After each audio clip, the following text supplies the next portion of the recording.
Versículo 33. Deus abençoe Manuel. O assunto que nós vamos falar hoje, o Manuel entende. Ele vai entender do que a gente vai falar.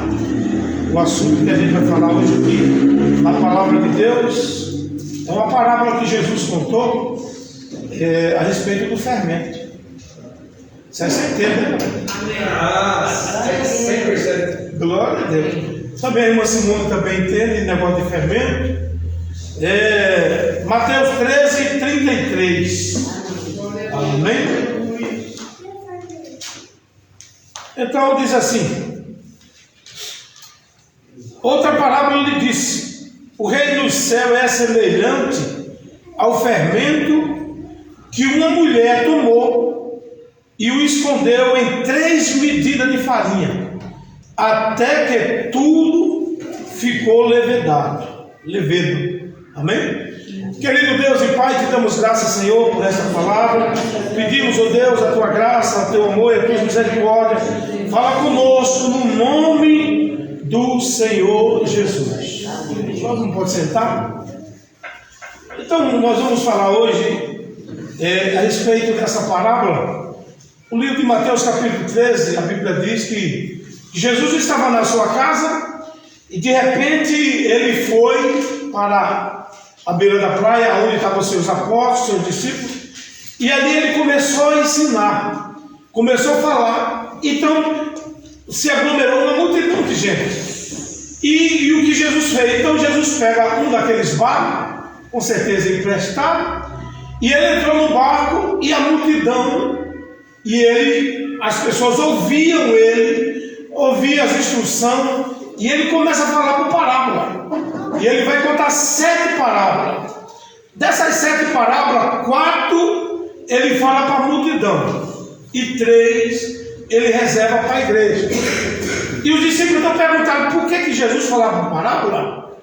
Para que as pessoas, porque o profeta Isaías havia profetizado que as pessoas iam ouvir a palavra, mas não iam entender.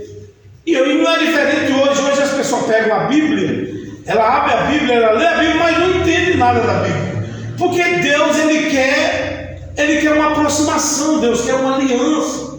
Deus não quer que a gente aprenda a Bíblia como jornal. Eu passo lá, de repente, uma pouco de revista, aí você vê um jornal, você vai ler. Só lê naquele momento, mas depois. Então Deus, Ele reservou a sua palavra, porque Ele quer ter algo especial na nossa vida. Ele reservou um poder tão grande na sua palavra, que muda, que transforma a nossa personalidade, o nosso caráter, a nossa vida como um todo. Então, Jesus aqui falando dessa parábola, ele vai falar que o reino do céu é semelhante a uma mulher que pegou 3 medidas de farinha e colocou o fermento naquela 3 medidas de farinha. A gente, lendo o versículo desse, o que é que a gente vai entender? O que quer dizer isso? Tem uma lição aqui dentro.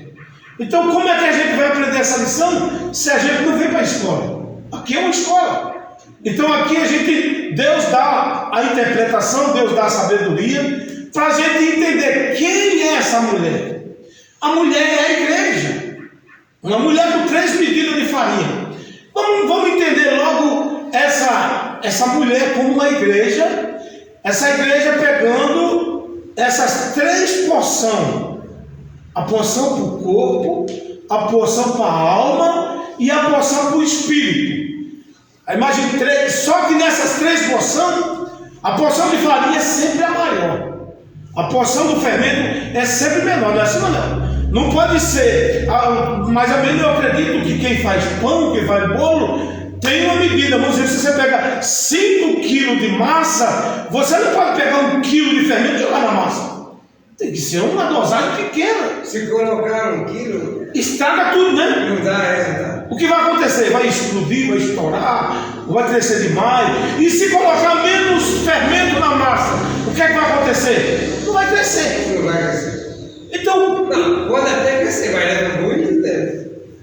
Então, o que é que Jesus ele fala através dessa parábola? Que nós não temos apenas o corpo, Nós temos alma e nós temos também o espírito.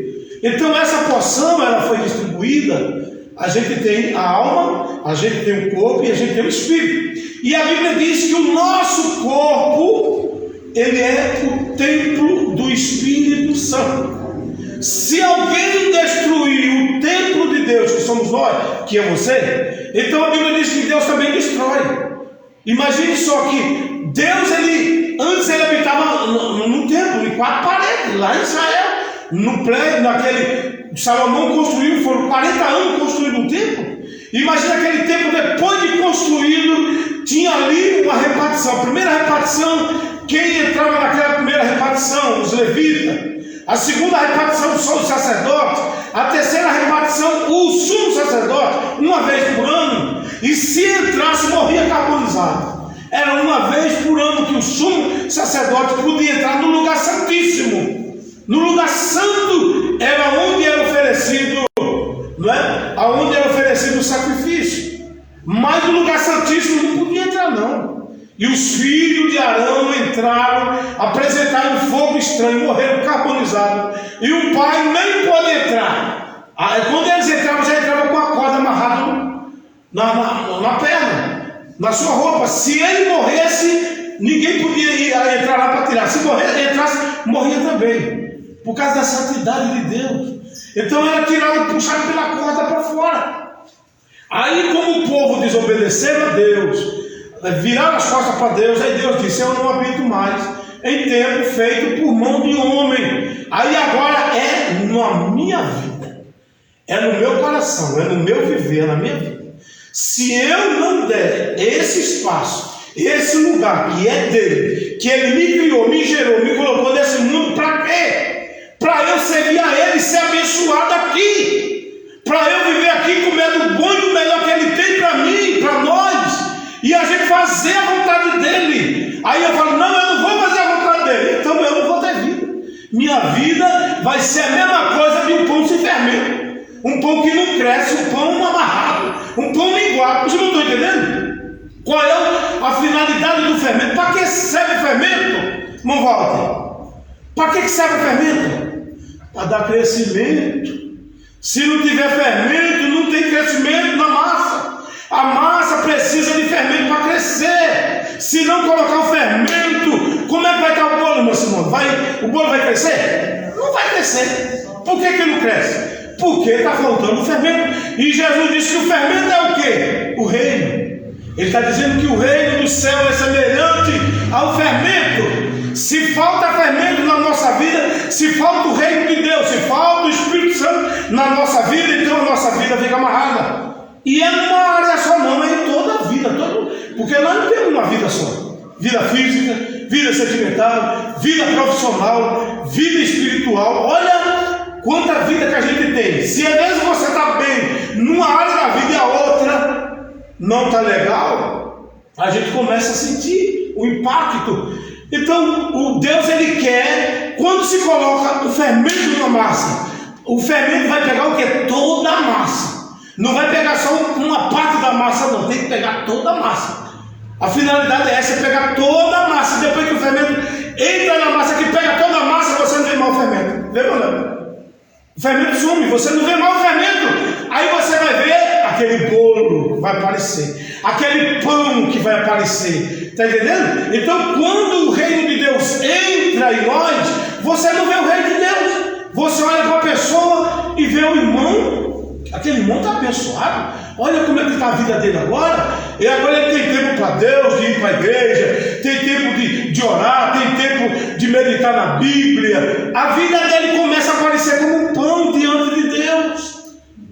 E quando esse fermento falta na nossa vida, aí então ninguém nota, ninguém vê, ninguém acredita em nós.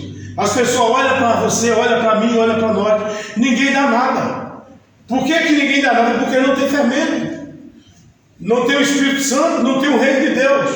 Quando tem o reino de Deus, a pessoa passa a confiar em você, passa a acreditar em você, vê que você é uma pessoa verdadeira. Eu sempre conto que meu pai dizia, aquele tempo que ele ia, às vezes, aquele tempo de uns 30, 40 anos atrás, O pai tirava um fio de bigode, dava para o filho, vai lá no barracão e com um fio de bigode ele trazia uma compra. Hoje o cara vai com o bigode inteiro, não traz nada. Não compra nem uma caixa de fósforo, né? Chega, vai lá com. É só uma caixa de fósforo, se eu me vendo aí amanhã eu pago. Não. Está entendendo como que o negócio está. Mas tem pessoas ainda que ainda a pessoa olha para o semblante dele e fala: não, você parece diferente. Você tem um brilho diferente. Já falaram isso para você alguma vez? Você é diferente. Irmão, o negócio, esse reino do Espírito Santo é uma coisa tão tremenda na vida do homem que as pessoas olham para você e vê algo diferente em você, vê Deus, vê o brilho de Deus. Como, imagine isso, é um envolvimento. Esses dias a Lígia estava contando que ela foi, uns meses atrás, estava no hospital e parece que ela estava até sem o dinheiro da passagem. De repente a moça olhou para ela e disse: não, eu te levo. Colocou no carro, deu o dinheiro da passagem para ela. Olha, que coisa maravilhosa. A pessoa olha na pessoa e vê que a pessoa é uma pessoa diferente. A Bíblia diz que Moisés, no livro de Gênesis, quando ele subiu para o monte para receber a lei de Deus, a palavra de Deus, uma tábua lavrada, uma pedra lavrada e escrita com os dedos de Deus, o mandamento. E quando Deus está escrevendo ali, é 40 dias, por isso que não tem pressa, irmão. Entrou na presença de Deus, não pense em querer sair, em querer voltar atrás, não, se entregue. Moisés se entregou para Deus, ficou 40 dias e 40 noites, não precisaram levar um café da manhã, não precisaram levar o marmitex do Moisés. Deus segurou, nem só de pão vive o homem, mas de toda a palavra de Deus. Não sei que comida que os anjos levaram lá para Moisés, sei que ele e Josué não morreram de fome. Foi 40 dias lá no monte. E quando os homens desceram, o reflexo, o sol, era a mesma coisa de estar olhando para o sol. As pessoas colocavam a mão, não conseguiam olhar nos olhos de Moisés. A glória de Deus era tão forte, tão grande na vida de Moisés, que as pessoas não conseguiam olhar para Moisés e dizer: não, fala o Senhor, fala você conosco. Mas Deus não, o monte fumegava. A presença foi tão forte, irmão. E hoje, cadê o brilho? Está faltando isso na terra, irmão. Quando as pessoas olham para os cristãos, o que é que elas esperam dos cristãos? Principalmente daqueles que andam com a Bíblia debaixo do braço. As pessoas olham e às vezes vê até uma pessoa caída na rua, e às vezes não, aquele ali vai ajudar, aquele ali vai estender a mão. E às vezes é o primeiro que passa de longe, de lá. Jesus contou aquela parábola do samaritano. O homem caiu na mão do salteador. O salteador, que era o Satanás hoje, aqui naquele tempo, caiu na mão do salteador e bateu nele, espancou, levou tudo que tinha, deixou ele caído lá. De repente veio um levita, aquele que louva, aquele que canta, que leva a igreja, leva o povo de Deus a adorar o Senhor, a pessoa que foi escolhido para fazer esse trabalho. E ele vai ver o homem caído, é problema dele, ele deve ter brigado com alguém, ou bebido, caído, tá aí, problema dele. Passou de lá e foi embora. Veio o sacerdote, aquele que pregava, aquele que dizia que as palavras de Deus, que tinha, também foi gerado para isso, escolhido para isso. E viu o homem caído, passou também de lá. Aí veio um estrangeiro, veio um que não fazia parte daquele povo, um de fora. E veio, parou, cuidou dele, colocou na carruagem, levou para a hospedagem e disse: cuida dele, o que gastar, quando eu voltar eu vou pagar. Olha que coisa tremenda. O que isso significa? Se você cuidar de alguém, se você levar a palavra de Deus para alguém que está caído, alguém que está desprezado, que ninguém dá nada, por ele, Deus está dizendo que ele vai recompensar. Cada um vai receber recompensa da parte de Deus pelo que você tem feito. Porque o mundo, ele olha para os cristãos, olha para a palavra de Deus, e quando aparece na televisão uma reportagem de um pastor, de um conhecedor da palavra, que apontou, que fez isso, a primeira coisa que as pessoas falam: olha, é um pastor. Quando é uma pessoa que não conhece, não, é normal, é todo dia roubou, matou, estrangulou. Mas quando, se for um servo de Deus, pronto, todo mundo cai em cima. Por quê? Porque as pessoas esperam que as pessoas que falam da palavra de Deus viva a palavra de Deus, pratique a palavra de Deus. E então foi por essa razão que Jesus, então, ele conta essa parábola falando a respeito desse fermento. Como eu falei, Deus ele não quer apenas o nosso coração, Ele quer os pulmões também, Ele quer o fígado também. Sabe, se a gente acabar com o nosso fígado, se a gente acabar com o nosso pulmão, o que é que vai acontecer? Daqui a 10 anos, 20 anos ou 5 anos, não sei quanto tempo, aí, irmão fulano está com a oportunidade, quando chegar aqui não tem nada, o pulmão já foi embora. Para cantar, para louvar, cadê? Não tem mais pulmão, não tem mais rim. Então Deus, ele não é açougueiro, ele quer o corpo, a alma e o espírito. Vamos ler aí 1 Tessalonicenses, lê aí, né? 1 Tessalonicenses capítulo 5, versículo 23. 1 Tessalonicenses, veja o que a palavra de Deus ela fala. Se Deus quer realmente somente a nossa aparência, se Ele quer somente o nosso coração, ou se Ele quer a nossa alma também. 1 Tessalonicenses 5, versículo 23. O mesmo Deus de paz os santifique em tudo. Corpo, Todo o vosso espírito, alma e corpo sejam plenamente conservados e irrepreensíveis para a vida de nosso Senhor Jesus Cristo. amém? Então todo o nosso corpo, toda a nossa alma, todo o nosso espírito seja conservado, guardado, como uma noiva, uma moça que é virgem, ela que se guarda para o noivo dela. É o que a Bíblia está dizendo também, que a gente pegue o nosso corpo, que é o templo de Deus. Abra aí 1 Coríntios capítulo 3, versículo 16 e 17. Veja se o que eu estou falando está na Bíblia, a gente tem que conferir. Às vezes alguém fala uma palavra e você vai lá na Bíblia olhar para ver se realmente é verdade isso que está sendo pregado, sendo ensinado. 1 Tessalonicenses capítulo 3, versículo 16 e 17. Ou melhor, 1 Coríntios, perdão. 1 Coríntios capítulo 3, versículo 16 e o versículo 17. Não sabeis, vós que sois do templo de Deus, que o Espírito de Deus habita em vós? Se alguém destruir o templo de Deus, Deus o destruirá. Porque o templo de Deus que sois vós é santo. Amém. Por que eu tenho que guardar o meu corpo dos vícios, das coisas desse mundo? É porque eu aprendi que esse corpo é um templo de Deus. Da minha boca não pode sair palavrão. Então a minha língua, a minha boca é para louvar o Senhor. Eu não posso xingar ninguém. Então tudo isso é um controle que Deus dá. É através desse caminho que nós estamos aprendendo, que é o Espírito Santo, que é o reino de Deus. Tem todos esses nutrientes que entram dentro da nossa vida. Então na hora da gente falar, já vem as palavras certas, a gente não xinga. Alguém enganou, alguém fez qualquer coisa, a gente não briga, não xinga. Não é para aí que a gente resolve. A gente tem um espírito de paz que Deus deu para nós, para quando a gente tiver problema, tiver dificuldade na nossa vida, a gente resolver e Deus ser glorificado. Então o seu corpo é o templo de Deus. Eu costumo dizer que eu tenho aquele carro ali. Se o pneu estourar, a roda, tem roda para vender, tem loja que vende, tem loja de manutenção, tem loja de reposição de pneu, de tudo que você precisar, mas não tem loja que vende pulmão, que vende coração, que vende fígado, que vende órgão, não tem. Então eu tenho que fazer o quê? Conservar o meu corpo, os órgãos que Deus me deu, os meus olhos, temos que conservar para Deus, viver para Deus.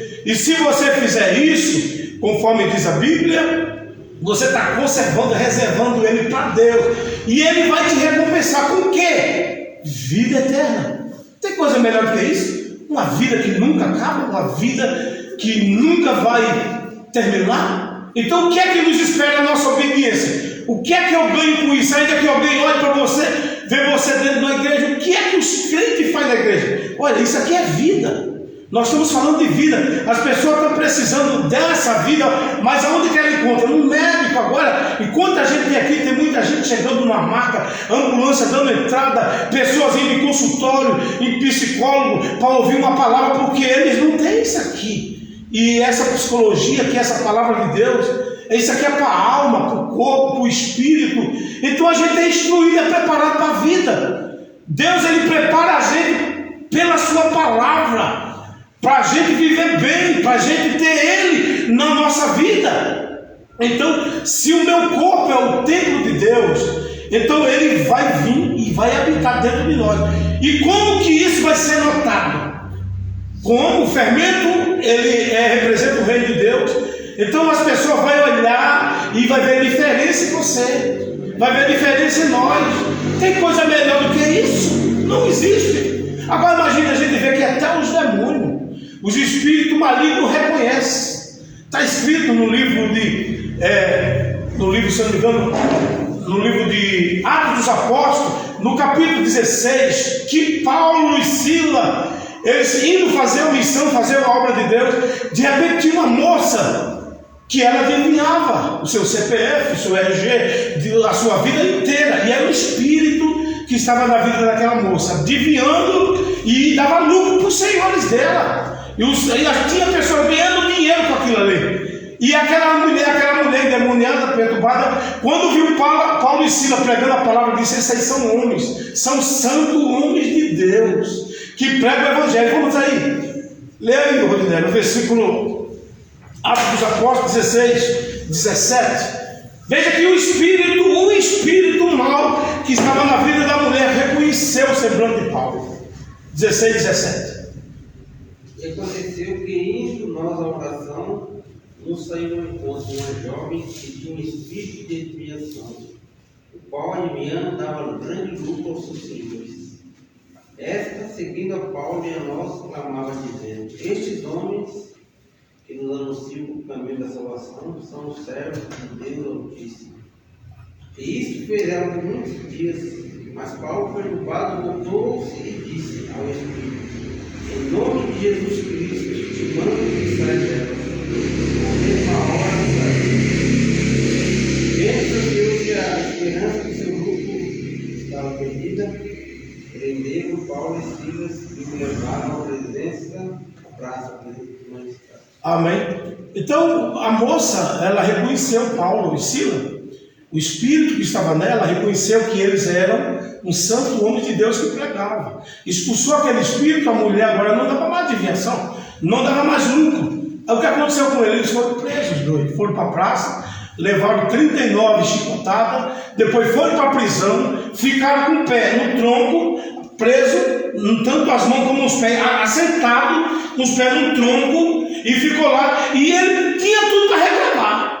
As pessoas não reclamam por qualquer coisa. Então eles tinham motivo de sobra para reclamar, para xingar. Mas sabe o que ele fez? Eles começaram a orar, começaram a louvar a Deus pela libertação daquela moça, e começaram a cantar hino de louvor. E os outros presos, todo mundo me escutando. Eles na prisão, louvando, cantando. Os outros presos escutando. De repente Deus deu um terremoto lá. As paredes caíram tudo, não se machucaram ninguém. As paredes caíram, as casas veio tudo abaixo, ninguém se feriu. E o carcereiro, quando viu todo mundo solto, sem agora estar mais preso, ele pegou a espada aqui e se matar. E Paulo disse: não faça isso, estamos todos nós aqui. E o homem disse: o que é que eu tenho que fazer? Crê no Senhor Jesus e será salvo, tu e tua casa. Isso era quase 11 horas da noite, meia-noite. O homem recebeu Jesus ali, levou Paulo e Silas para a casa dele, chegou lá, limpou as feridas deles, deu comida para ele. No outro dia se batizaram e eles seguiram fazendo a obra de Deus. Está vendo? Passava uma alma, precisou Paulo e Silas passar por todo aquele processo, mas a moça reconheceu: esse homem é um santo homem de Deus.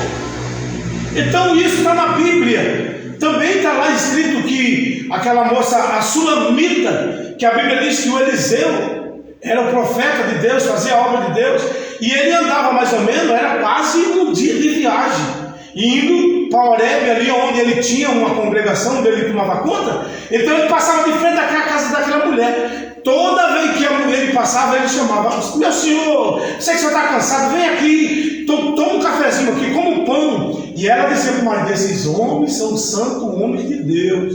Olha o semblante dele. Leia aí primeiro, é o 2 Reis, capítulo 4, versículo 9. A mulher dava comida para o homem de Deus. Era ele e o moço dele que ia naquela caminhada, passava de frente da casa dela, e ela olhou e disse: esses homens são diferentes. Esses homens são homens de Deus.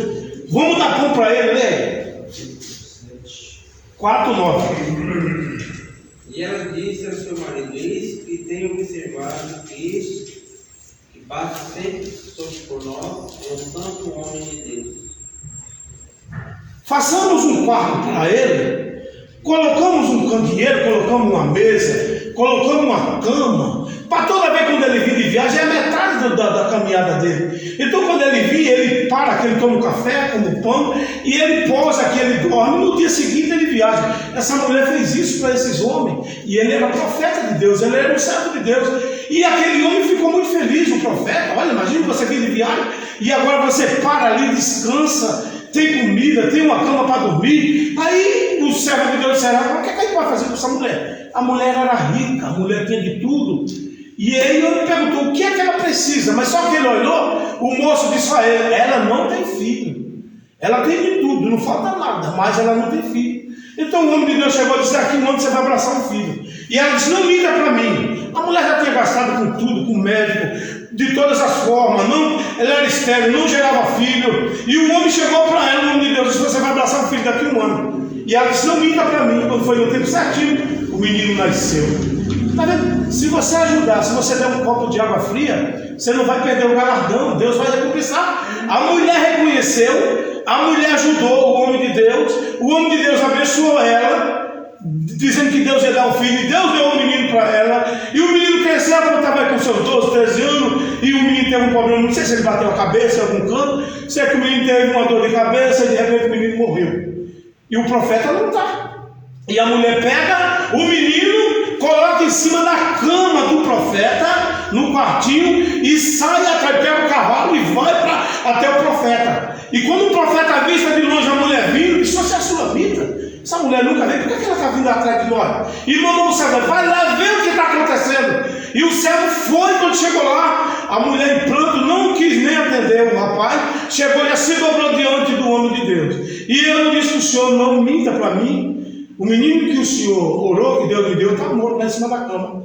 O profeta disse: aí é uma coisa fácil demais. Pegou o bordão dele, chamou o servo dele: vai lá, monta no cavalo, vai lá, pega esse bordão, põe em cima do menino, passa de lado, passa na cabeça, nos pés do menino, vai lá. E ele foi, fez tudo isso. E o menino não reviveu, não, o menino continuou morto. E ele voltou e disse: meu senhor, eu fiz tudo que o senhor mandou. E o menino não se mexeu.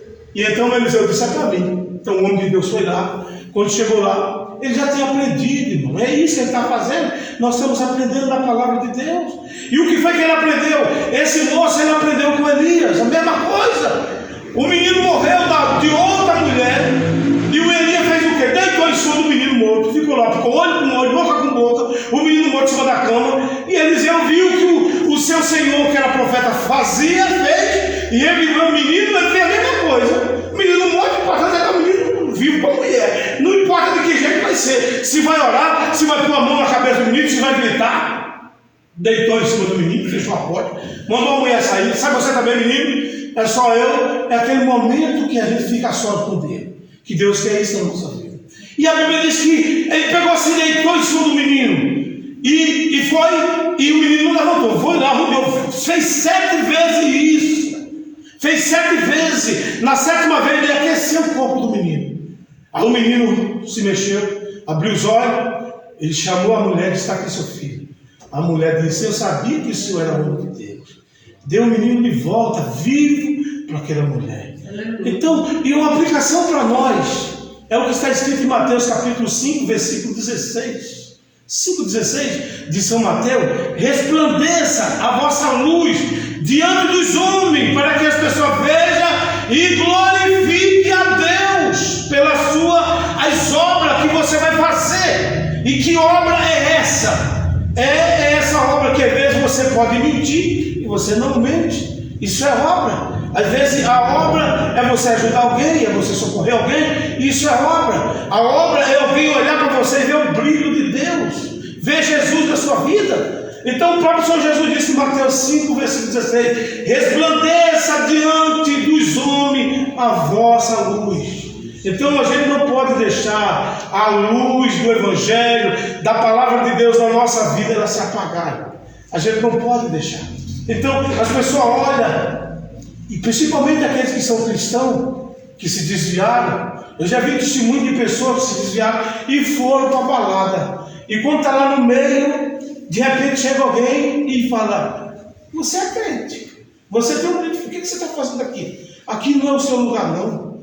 Várias pessoas já tiveram de Deus usar até o pecador que está lá dentro para falar com uma pessoa: você é diferente, o que você está fazendo aqui? Aqui não é mais o seu lugar.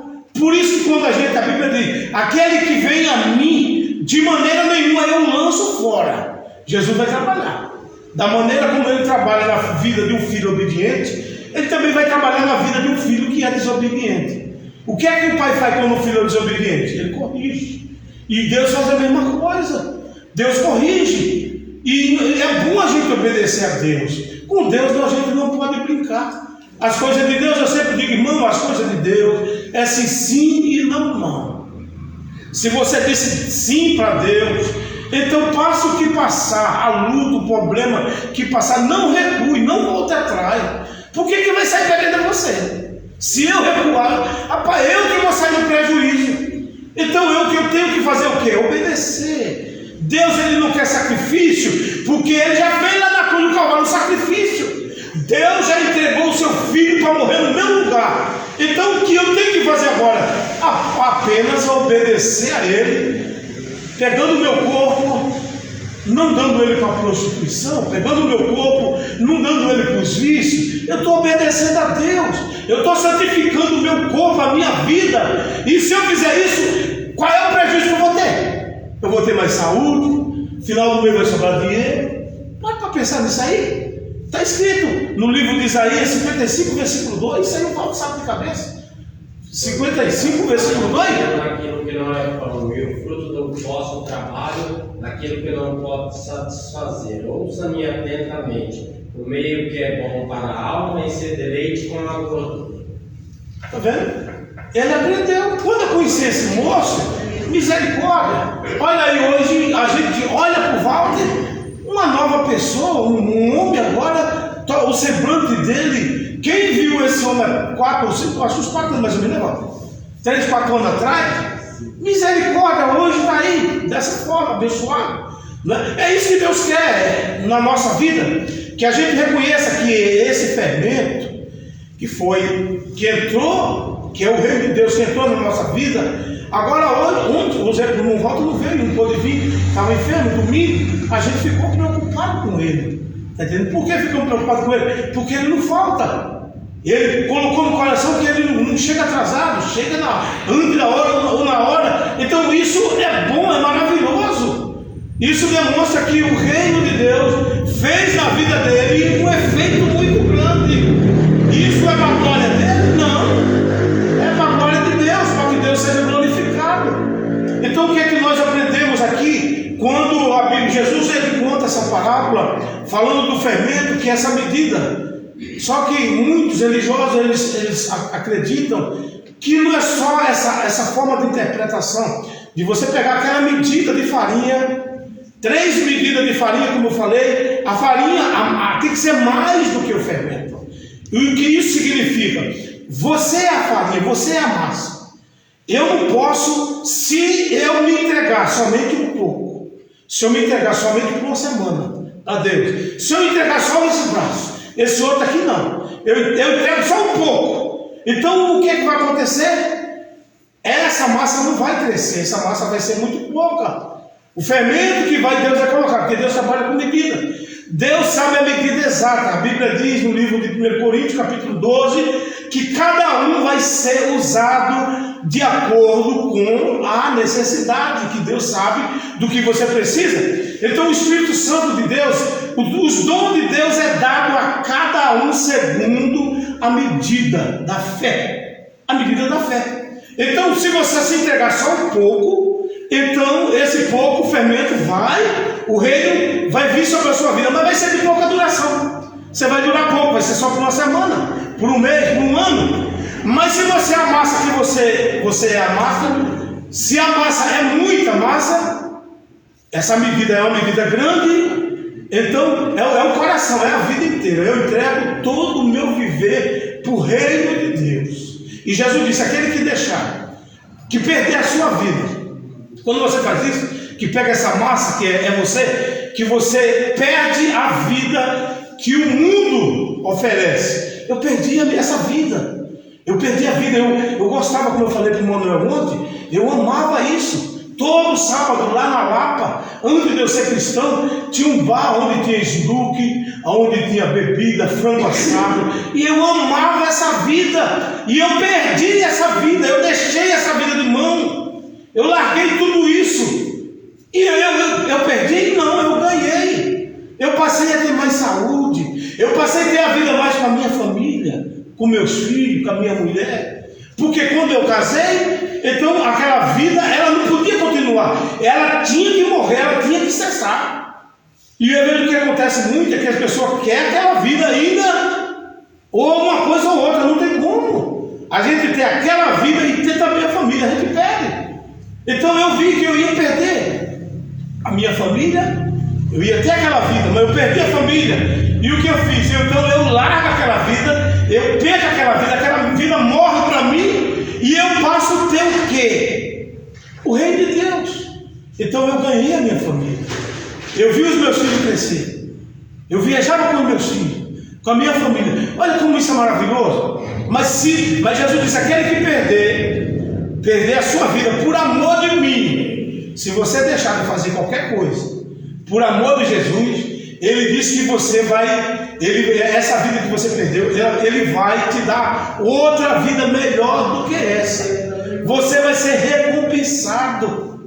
Mas os estudiosos eles chegam a compreender que essa medida de farinha, como eu falei, essas três medidas, corpo, alma e espírito.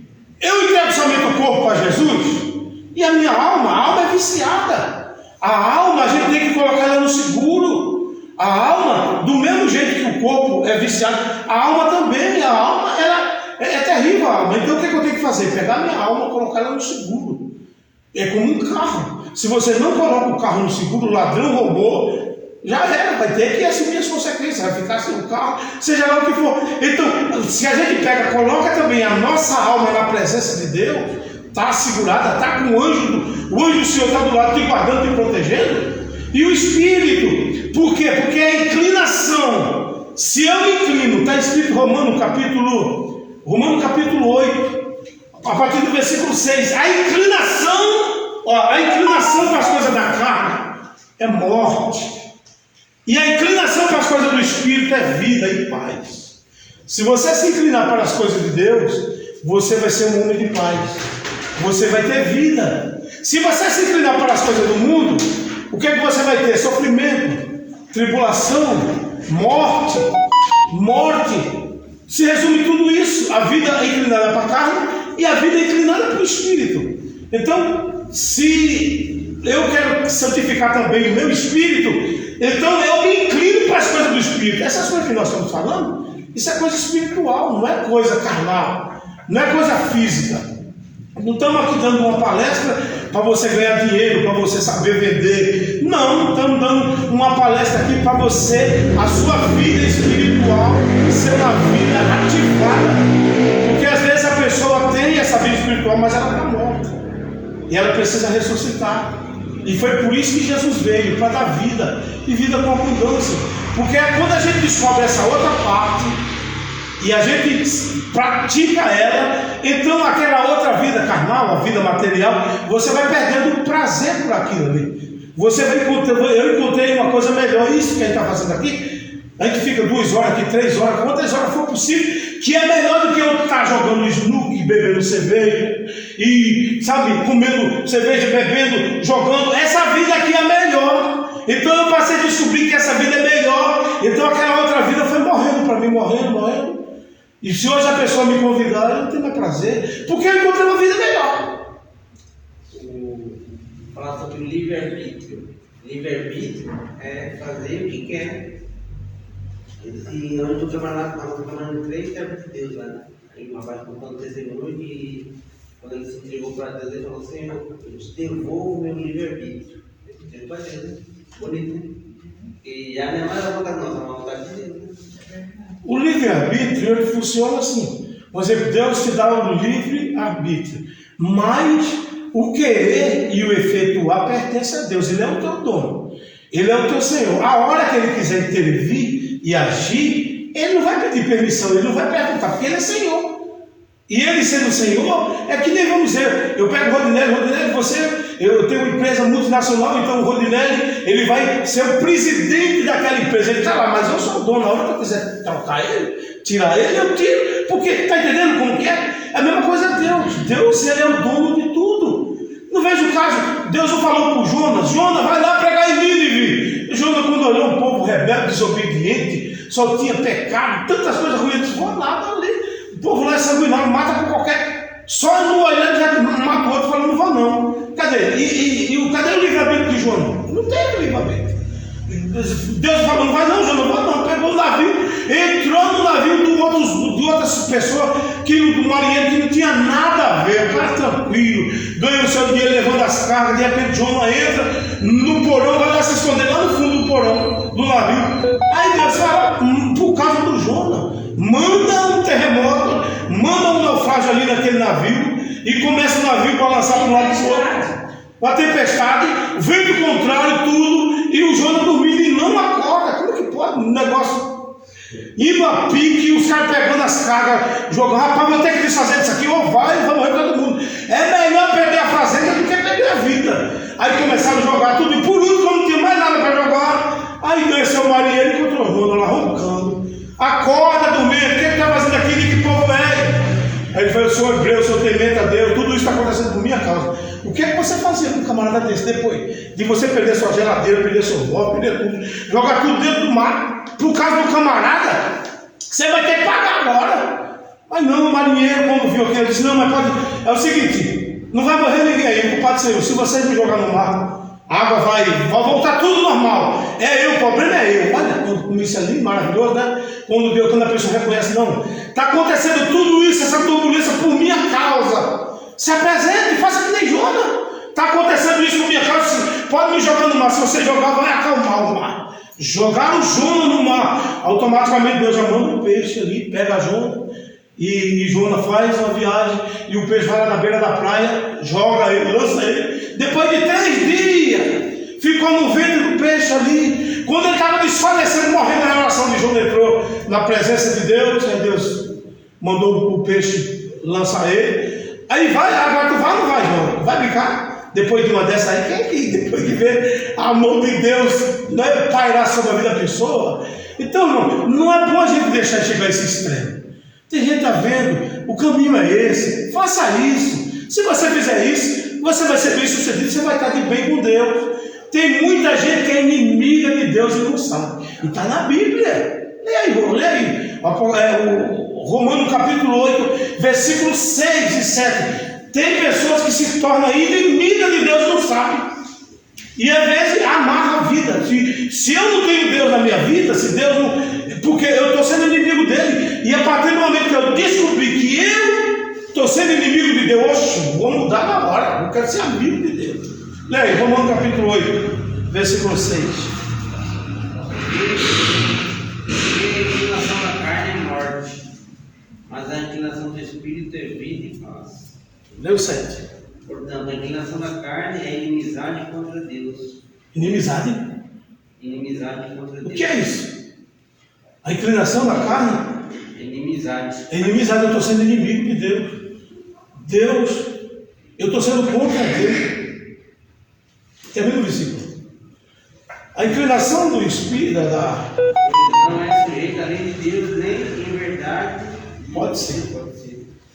Então, entendeu o que a Bíblia quer dizer aí? A inclinação para as coisas da carne é inimizade contra Deus. Aí a nossa liberdade, que a gente é livre para fazer o que a gente quer, aí a gente passa a ter uma inimizade com Deus. Aí naquela hora que a gente precisa do favor de Deus, da ajuda de Deus, a gente vai pedir. Eu estou com uma queixa com Deus, eu estou com uma dívida com Deus. É como você está devendo para alguém e de repente você precisa do dinheiro, mas se eu for lá, mas aí eu já estou devendo, como é que ele vai me prestar? Como ele vai me... Está entendendo como que é o mistério, o negócio é tão mais do que a gente imagina? A gente já está com as costas viradas para Deus, a gente já não quer mais saber de Deus. Aí agora quando a gente está precisando, aí a gente vai lá, será que Deus vai atender a gente? Então, mas se a gente resolver essa questão, a gente passa a ser filho de Deus. Olha como que é o tratamento. Você ser filho. E não se importe não com o que os outros vão pensar. O importante é você estar bem, é você ter paz. O importante é você vir aqui, feliz, alegre, sair daqui de cabeça erguida. É melhor do que andar com a cabeça aí atordoada, sem paz, sem amor, sem a graça de Deus. Então, o que é que o Evangelho quer fazer na nossa vida? É isso.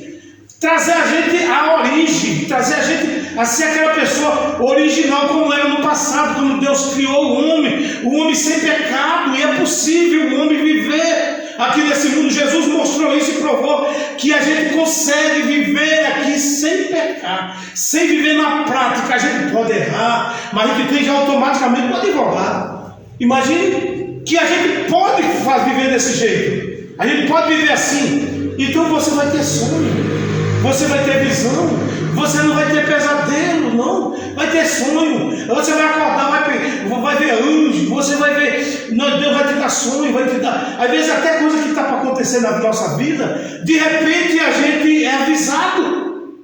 Que coisa melhor que isso a gente tem? Eu não sei se os irmãos já foram, mas eu já fui avisado várias vezes. E imagine Deus mostrar para mim, eu ver, eu dentro de uma caminhonetezinha branca que eu tinha, ia fazer uma entrega, e quando eu ia fazer a entrega ali, vinha aquele caminhão de concreto, daqueles de concreto, vinha e passava por cima do carro, com tudo. Eu morria, não, eu via no sonho, o carro passava, e eu orei e repreendi. Quando foi, mesmo assim, eu orei e repreendi. Quando foi no dia, eu peguei a caminhonete e ia fazer essa entrega para o meu filho, eu peguei, em vez de eu ir direto, eu esqueci. Deus fez com que eu esquecesse a nota. Então eu volto na loja do meu filho, parei, e quando eu paro, eu digo, meu filho, traga a nota aí do rapaz. Ele foi, me deu. Era o livramento que Deus queria na minha vida, era só esse período.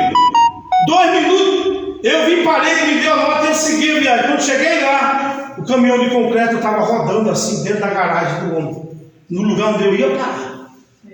Está vendo? O caminhão rodando ainda, tinha um Picasso, um carro novinho dentro da garagem, arregaçou o portão basculante do homem e prensou o carro do rapaz e o negócio ainda rodando. Quando eu vi, eu glorifiquei a Deus. E quantos que não tem esse privilégio de ver nada? De repente é uma topada, de repente é um carro que atropela, bate, morre. Você não vê nada, ninguém é avisado. E a Bíblia diz que Deus, Ele não faz nada sem antes avisar o seu servo. Às vezes você está dormindo, olha o que você perde se você não serve, se você não se dedica para as coisas de Deus. Então você não vai ver nada, nada você vai ver, vai viver naturalmente aqui na terra.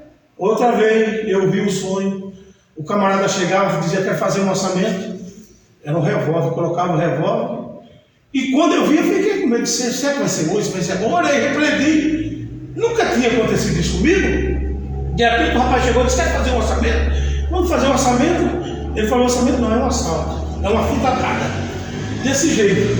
Quando ele falou isso, eu estava esperando você. Ele se assustou, ele estava esperando, Deus não mostrou que você ia. E ele procurando dinheiro, não tinha 22 reais. Foi o que ele conseguiu pegar, 22 reais. Aí, e eu falando de Jesus, moço, você é um cara novo, moço, você tem família, e eu, palavra dele, e ele se sentiu tão seguro que guardou o revólver. Se fosse outro, já voava em cima, né? Mas Deus mostrou, Ele até me deu paz, para me levar paz para aquela vida destruída. E eu falando de Deus para ele, falando de Deus, e por quê? Aquele negócio. Eu não estava vigiando, né? Eu não estava vigiando, e às vezes tem hora na nossa vida que a gente precisa vigiar. Às vezes tem gente que recebe o salário e está com a carteira lotada de dinheiro, né? Imagina só. Recebeu, tem gente que até na hora de tirar mostra que tem, né? Vai mostrar. Imagina só. E às vezes acontece. Então a gente tem que vigiar. A Bíblia não diz, vigiai, porque o vosso adversário, ele anda buscando a quem tragar. Então quando Deus mostra para a gente, é porque Ele nos ama, irmão. Isso é maravilhoso. Essa hora está indo embora. Temos 10 minutos para falar. Então, os religiosos, ele fala que essa medida de farinha também pode ser. Agora vamos analisar. Vamos pegar essa mulher com essas 3 medidas de farinha. Essas 3 medidas de farinha vamos colocar a igreja, Israel e o muçulmano. Vamos ver onde é que tem crescimento. Crescimento não no sentido de mostrar crescimento externo, porque esse crescimento que nós estamos falando aqui é interno. Não crescimento, o fermento, o sentido aqui do ensinamento é um crescimento interno, é você crescer de dentro para fora. Aí você pega a outra parábola, que é a parábola da semente do mundo de grão de mostarda, é um casal. Essa que nós estamos falando, o fermento, é uma semente que cresce para dentro, é interna. Já a outra semente do grão de mostarda é uma semente que cresce para fora. É uma semente que vai crescer e que vai dar aquela hortaliça bem grande, chega até quase 5 metros de altura. Então essa semente, uma é externa e a outra é interna. Então Jesus falando aqui dessas três, vamos pegar Israel. O povo sai do Egito, 600 mil, sem contar mulheres e crianças, indo para uma terra que mandava leite e mel, fazenda. Tu vai ter a tua terra, vai ter a tua fazenda. Então o povo está sendo 600 mil. Quantas pessoas entraram, Rodinelli, depois de 40 anos andando, peregrinando pelo deserto, sendo picado pela serpente, morrendo? Quantas pessoas entram dessas 60 mil, dividindo para cima? Duas pessoas. Qual é o crescimento que você vê aí? Nenhum. É descrescente, em vez de crescer para cima, está voltando para baixo. Então Israel não está se referindo a Israel. Agora vamos pegar os muçulmanos. Aí a gente pega a questão do muçulmano. Aonde que você vê o amor de Deus? Ele tem amor por eles. O camarada chegar, colocar uma bomba, amarrar no próprio corpo, e alguém chegar, olha, se você morrer, você vai matar os seus inimigos, mas você vai ter 7 bichos esperando você lá. O camarada dele se explode no meio de... Não tem crescimento assim externo, mas interno não tem. Agora olha para a igreja, o trabalho que a igreja faz é Cristo. Está se referindo, esse fermento está se referindo ao Evangelho, está se referindo à palavra de Deus. Veja o que Jesus trouxe para a terra. Não tinha paz os que entravam na cidade, não tinha paz os que saíam. Era olho por olho, dentro por dentro, era lei do mais forte. Quem podia mais, ele levava. Era assim que o povo vivia na espada. Davi, sabe quantas vidas Davi matou? Não dá para se calcular. Milhares e milhares de pessoas ele matou. Agora a gente olha para Cristo. Foi o contrário, ele trouxe vida. Onde Jesus entrava era amizade, quebrava inimizade. A Bíblia diz que os samaritanos e judeus não se combinam, era tudo intrigado. Imagina você viajando e com dinheiro no bolso, numa pousada do samaritano chegar querendo descansar. Andou aí 30 quilômetros a pé, que é um dia de viagem. Aí você quer entrar, quer uma pousada. Tá lá, o cara com a pousada, tem vaga. E o cara negado, se você é judeu, eu não vou alugar para você não. A gente não se combina não. Está entendendo? Aí Jesus veio e a Bíblia diz que eles não podiam entrar. E os discípulos, quando viram isso, ficaram revoltados. Disseram, Senhor, quer que a gente faça como Elias fez? Descer fogo do céu e matar todo mundo queimado? Tem muita gente ainda pensando assim, agindo assim. Se alguém fizer um mal para ele, se alguém fizer qualquer coisa, é pedir para Deus mandar uma doença, cadeira de roda, mata, aleja. Isso é oração do macumbeiro. E Jesus disse, você não sabe que espírito sou? Hoje, para graça, alguém fez um mal para você, você tem que fazer o bem para ele. Para você ser filho de Deus e filha de Deus, você não pode pagar o mal com o mal. E isso, imagine você, o teu inimigo ter fome e você dá de comer para o teu inimigo. Isso vai mudar a cabeça do inimigo, ele vai se tornar seu amigo. Foi isso que Jesus veio fazer, diferente do que as religiões fizeram. Jesus veio, por onde ele passou, ele mudou vida, transformou. Aí você olha para os apóstolos dele, a gente não vê coisa boa nos apóstolos, mas em Jesus você não tem. Então nós temos que pegar como exemplo Jesus, que ele é o Salvador, que ele é o Cristo. Eu não vou seguir Pedro não vou seguir o Tomé. O Tomé disse, eu só acredito se eu ver. Aí Jesus teve que ressuscitar, chegou lá e mostrar. Tomé, olha aqui, põe o dedo aqui. Vê aqui os cravos, Tomé. Tomé disse, eu quero ver os cravos e quero ver também aquela lança que transpassou o lado de Jesus. Tomé disse, eu só acredito que é ele, que ele ressuscitou se eu ver. E Jesus disse uma palavra profética, bem-aventurado são aqueles que não viram e creram. Somos nós não vimos. acreditamos na palavra de Deus, irmão. Se você acreditar na palavra de Deus e honrar essa palavra aqui, Ele vai honrar você. Quem quer ser honrado por Deus? Glória a Deus. Então está escrito, aquele que me servir. Está escrito, João capítulo 12, a partir do versículo 31, 28, está escrito, aquele que me serve, siga-me. E onde eu estiver, deve estar ali também o meu servo. E aquele que me servir, o meu Pai o honrará. Não tem coisa mais maravilhosa. E como ele disse, onde eu estiver, Jesus disse, onde houver dois ou três, eu tenho que estar lá. Eu preciso estar lá para aprender da palavra dele. Eu tenho que ter prazer para estar lá. Eu tenho que deixar tudo. Se você deixar tudo por amor dele, Ele vai te dar o reino eterno. E aqui nessa terra, Ele vai suprir as suas necessidades, vai te socorrer. Você não vai ser envergonhado. Se tiver acontecendo alguma coisa, é aquilo que a gente volta para o começo, é o fermento.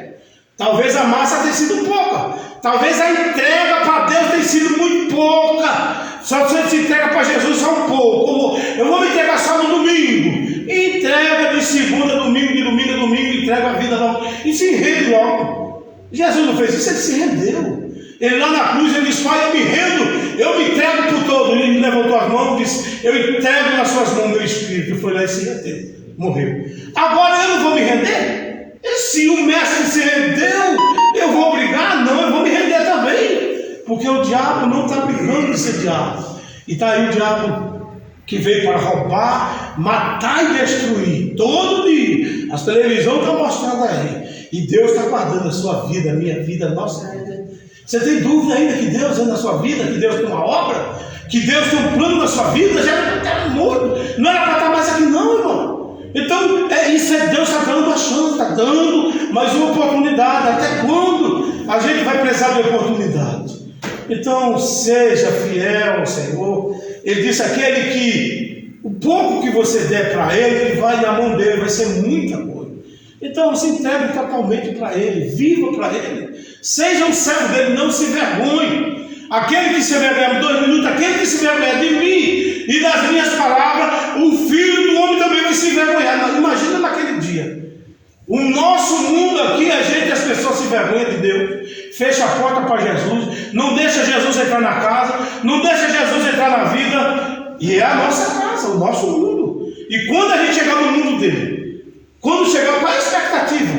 Ele não vai recepcionar, não vai ter recepção. Eu me desprezei ele, eu virei as costas para ele aqui, quando eu chegar lá no mundo dele, ele não vai me aceitar, não vai receber. Ele é justo, isso é justiça.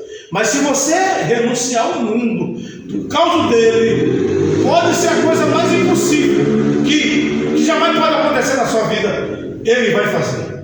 Está aqui essa menina? Coisa impossível, eu sei. Trouxe do Pernambuco. Eu estava contando lá para o Manuel, meu testemunho do Pernambuco lá. Imagina, Deus trouxe de lá. Às vezes a gente tem que perder alguma coisa. Ela teve que perder a mãe dela. Deus recolheu a mãe, pegou a mãe e trouxe ela para aqui para São Paulo. Se não tivesse, talvez a mãe vivida até 90 anos, ela estava lá debaixo, estava com a velha, estava lá. Com certeza. E eu tinha casado com outro, eu tinha perdido a minha bênção. Mas Deus é bom, né? Deus sabe o que faz. Então o que a gente tem que fazer? Não abrir mão daquilo que Deus sonhou para nós. E o sonho de Deus é que você viva bem, que você esteja bem. Amém? Ficamos de pé, agradecemos a Deus. Agradeço aos irmãos aí, os internautas. Ô pastor, Senhor Jesus Cristo, mais irmãos, antes da gente ensinando encerrar mais um tudo, ensinamento bíblico. eu quero Que nós estamos convidar tendo paz do Senhor Jesus. isso. Eu tenho uma aula a falar.